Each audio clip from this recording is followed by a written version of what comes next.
एक भाव बना है, सोचा कि आप सबको शेयर करूं, आप सबको भेजूं। भगवान ने बंशी को 3 बार ही क्यों बजाया?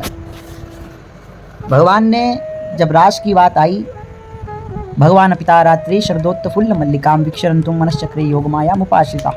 भगवान ने बंशी 3 बार ही क्यों बजाई? 3 बार इसलिए बजाई कि तीनों तापों को हर लिया। एक बार बंशी बजाई तो तीनों तापों को हर लिया।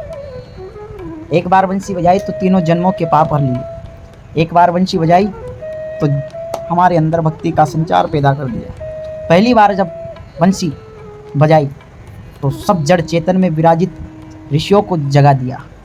दूसरी बार गोपियों को बुलाने के लिए बंशी बजाई और तीसरी बार राधा रानी को रिझाने के लिए बंशी बजाई। भगवान ने बंशी का वादन किया तो राधा रानी दौड़ पड़ी।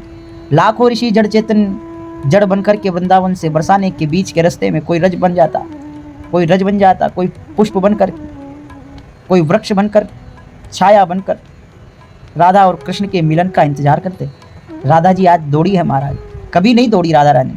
जब भी पहले काम पड़ा है तो कृष्ण राधा के पास गए हैं, लेकिन आज कृष्ण को काम पड़ा है तो राधा रानी के पास राधा रानी आई है कृष्ण भगवान के पास। ऐसा अद्भुत श्रृंगार है लाडली जी का।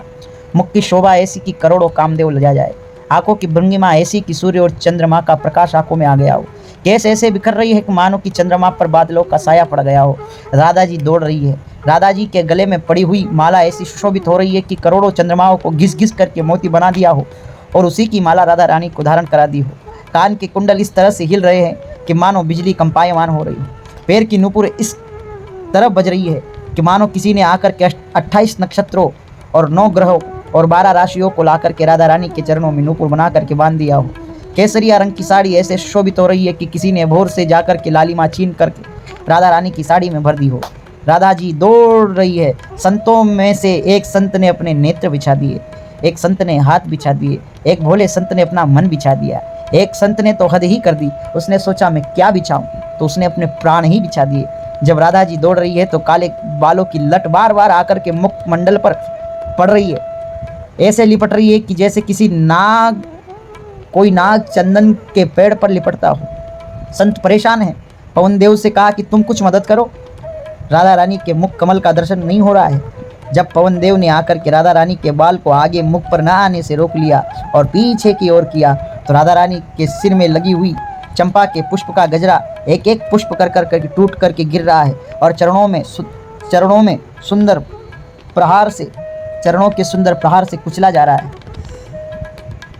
मानो कि पुष्प कह रहे हो कि हम यहाँ माथे में रह कर के क्या करेंगे। अगर आज भी राधा रानी के चरणों में हम जाकर के नहीं गिरेंगे तो हमारा कल्याण कैसे हो। दौड़ती दौड़ती राधा जी कृष्ण के पास पहुंची है। कृष्ण राधा जी को देखते हैं, राधा कृष्ण को देखती है। दर्शन करते ही दोनों की आंखों में अश्रों की धारा सतत प्रवाह हो जाती है। एक तोता आकर के राधा रानी की आंखों से टपकने वाले, कृष्ण भगवान की आंखों से टपकने वाले अश्रों का पान कर लेता है और वही तोता इतना सुरीला हो जाता है कि भागवत के 18,000 श्लोक उस सुखदेव रूपी तोते के मुख से निकल पड़ते हैं महाराज।